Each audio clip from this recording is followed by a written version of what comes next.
রসিক একজন দরিদ্র কৃষক। রসিক তার বউ লাইলিকে নিয়ে জগৎপুর গ্রামে বাস করে। রসিকের জমির পরিমাণ খুবই সামান্য। রসিকের দুই জ্ঞাতি ভাই আলাল ও দুলাল সব সময় রসিকের সাথে শত্রুতা করে রসিকের সব ফসল নষ্ট করে দিতে চায়। রসিক খুবই ভালো মনের মানুষ। কারো অভাব, দুঃখ, কষ্ট দেখলে রসিক তা সহ্য করতে পারে না। জমিতে দিন দিন ফসলের পরিমাণ কমেই যাচ্ছে, কি যে করি। সে কি ভাই, তুমি মাথায় হাত দিয়ে এভাবে বসে আছো কেন? কি আর করব বলো, সারা দিন জমিতে এত কাজ করি, এত মেহনত করি, তারপরও দিন দিন কেমন জমির ফসল কমতেই আছে। সে কি কথা ভাই, আমাদের জমিতে তো ভালোই ফসল হচ্ছে। তোদের জমিতে তো সেচ ব্যবস্থা আছে, কত সহজে সবসময় জমিতে পানি সেচ দিতে পারিস তোরা। তা অবশ্য ঠিক বলেছ, কিন্তু তোমার জন্য আমাদের খুব কষ্ট হয়, তাই না রে দুলাল? হ্যাঁ ভাই, তোমার জন্য আমাদের খুব কষ্ট লাগে। তুমি চাইলে আমরা তোমার এই জমিটা চাষ করে দিতে পারি। আরে না না, এ যে আমার বাপদাদার একমাত্র স্মৃতি, এই জমিটুকু আমি নিজেই চাষ করব। ঠিক আছে করো, কিন্তু পরে আবার বলো না যে আমরা তোমাকে কোনো সাহায্য করতে চাইনি। হাজার হলেও তুমি আমাদের জ্ঞাতি ভাই তো। আরে না না, তোমরা এসব মনে নিও না। দেখো, একদিন এই জমি থেকেই আমি সোনা ফলাবো। ঠিক আছে, তাই ফলাও। আমরা এখন চললাম তাহলে। চল দাদা, চল। হ্যাঁ চল চল, আমাদের কত যে কাজ পড়ে আছে। আলাল আর দুলাল চলে গেল। রসিক হাঁটতে হাঁটতে বাড়ির দিকে রওনা দিল। কই গো গিন্নি, কোথায় গেলে গো? আমি এখানে। ওখানে বসে কি করো? বাড়ির উঠানে এত জায়গা পড়ে থাকে, তাই আমি এখানে কিছু লাউয়ের বীজ বুনে দিলাম। বাহ, বেশ বেশ, এই বুদ্ধি তো আমার মাথায় আসেনি। তা কেন আসবে? তুমি তো আছো শুধু তোমার বাপ দাদার ওই এক টুকরো জমি নিয়ে। বলি, ও জমিতে কোনো ফসল কি ভালো ফলন হবে কখনো? ও কথা বলো না গিন্নি, সামনে শীতের মৌসুম আসতেছে, সহজে জমিতে পানি উঠবে না। দেখি কি ফসল চাষ করা যায়। হ্যাঁ, তুমি তাই ভাবতে থাকো। আমাকে এক গ্লাস পানি দাও দেখি, মাঠে হাঁটতে হাঁটতে কেমন গলাটা শুকিয়ে গেছে।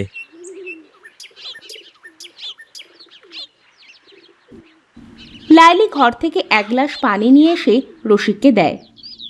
এই নাও।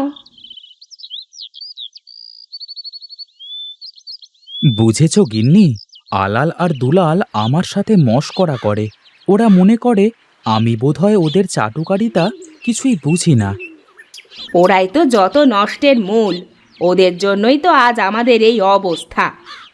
ও কথা বলো না গিন্নি, যে যেমন কর্ম করবে তাকে তেমন ফল অবশ্যই পেতে হবে। তা তোমার কি রান্না শেষ হয়েছে? ভাত রান্না হয়ে গেছে, তরকারি কেটে রেখেছি, এখন রান্নায় বসতে হবে। তাহলে তুমি রান্নাটা শেষ করো, আমি একটু ওপাড়া থেকে কর্তামশাইয়ের কাছ থেকে কিছু পরামর্শ নিয়ে আসি।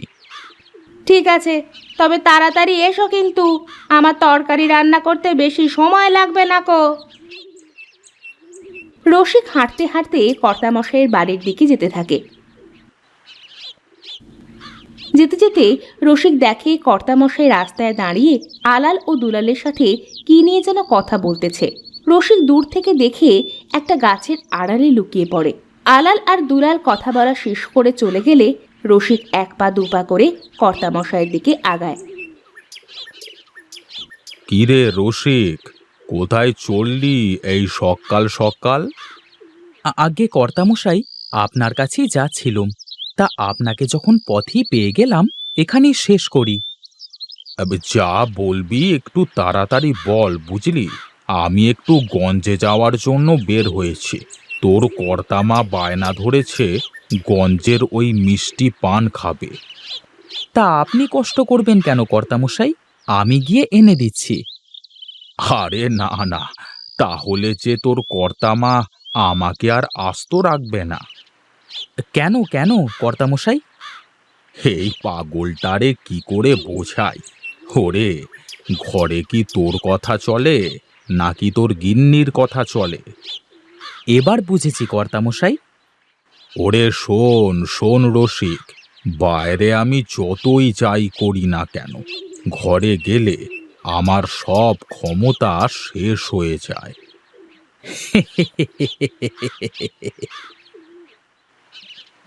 ওরে হাসিস নে, হাসিস নে।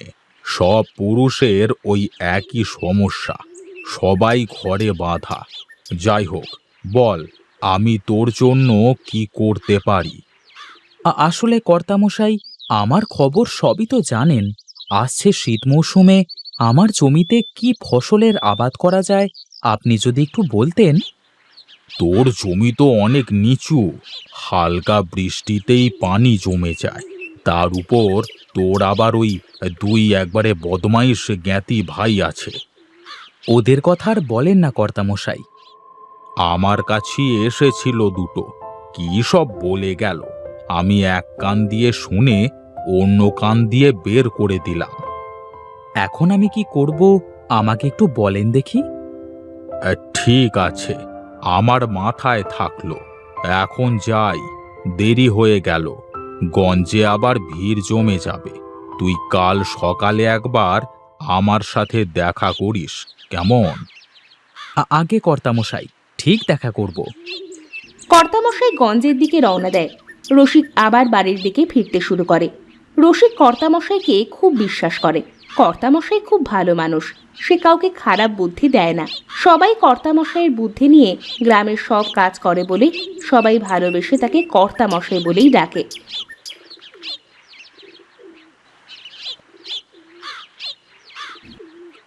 কই গো গিন্নি, তাড়াতাড়ি কয়টা খেতে দাও দেখি।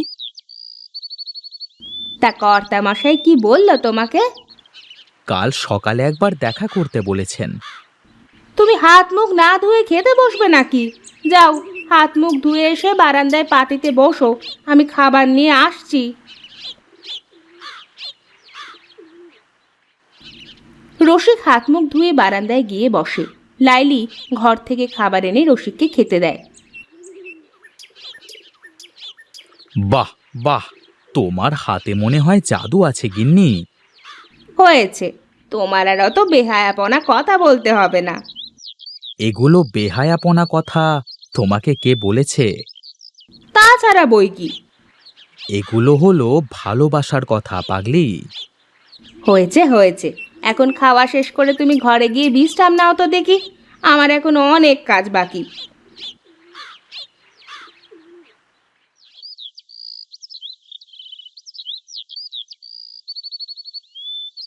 গিন্নি, আমার গামছাখানা দাও দেখি, কর্তামশাইয়ের সাথে দেখা করে আসি।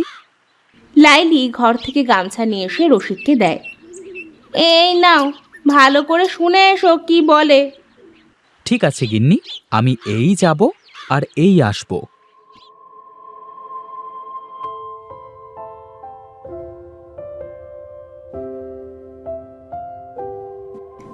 রসিক হাঁটতে হাঁটতে কর্তামশাইয়ের কাছে যায়। কর্তামশাই তার বাড়ির পুকুর পাড়ে বসে সকালের মলিন হাওয়া উপভোগ করছিল। কি রে রসিক, এসেছিস তুই? হ্যাঁ কর্তামশাই, আসলাম মাত্র।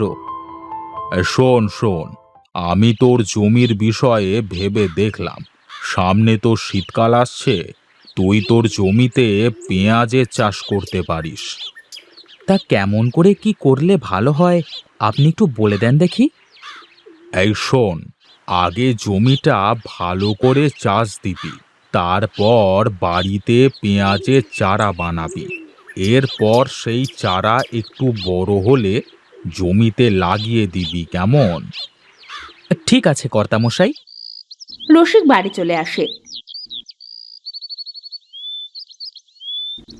কি গো, কর্তামশাই কি বলল? পরে বলবো সব, এখন দেখি কোদালটা দাও দেখি। লাইলি কোদালটা দেয়। রসিক জমিতে গিয়ে কুপিয়ে চাষ দিয়ে আসে।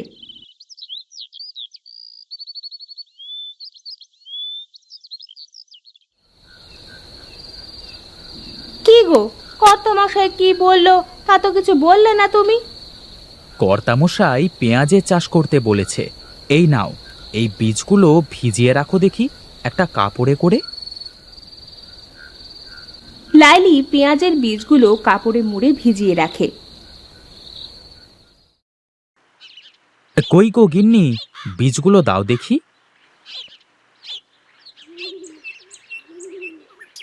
রসিক বীজগুলো নিয়ে মাঠে চলে যায় আর জমির এক কোণে বুনে দিয়ে আসে। জমিতে পেঁয়াজ হবে তো, নাকি শুধু শুধু এত কষ্ট করা বৃথা হবে? না গিন্নি, এবার দেখো জমিতে সোনা ফলবে। ঠিক আছে, দেখি কেমন সোনা ফলে। আস্তে আস্তে চারাগুলো বড় হতে থাকে। এবার বোধ হয় জমিতে সোনা ফলতে চলেছে বউ। তা পেঁয়াজ কি তোলার সময় হয়ে গেল? হ্যাঁ গো গিন্নি, আজই পেঁয়াজ তুলতে যাব। রসিক জমিতে পেঁয়াজ তুলতে চলে যায়। এক একটা করে রসিক পেঁয়াজ তুলতে থাকে আর অবাক হতে থাকে।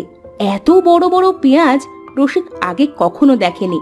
সারা জমিতে শুধু পেঁয়াজ আর পেঁয়াজ। রসিক সব পেঁয়াজ তুলে বাড়ি নিয়ে আসে। পেঁয়াজে বাড়ির উঠান ভরে যায়। রসিক ও লাইলি অনেক খুশি হয়।